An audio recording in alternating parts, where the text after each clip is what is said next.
markaa fadlan haddaad nagu cusub tahay subscribe noo saar sidoo kale gambaleelka taabo si aad hesho wararka iyo warbixinaan halkan soo gelino.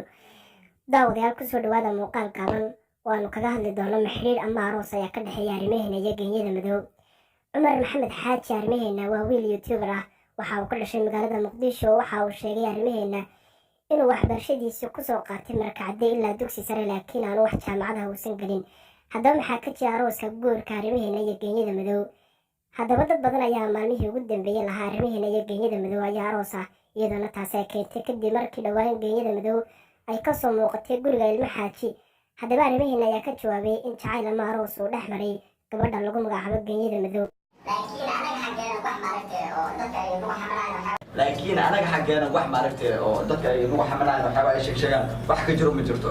waxaan nahay wiil iyo walaashiis oo haddana ku kulmay soo dadka ayaa badiya dadka iska xukuma kuna xukumiya xaaladda ay taagan yihiin. walina waxaad moodaa in soomaalideenu ay ku badan yihiin seeflaboodka ama dadka warxmatashiilka ah. arrimaheena waxa uu sheegay in genyada madow ay tahay gabadh walaashi oo kale ah.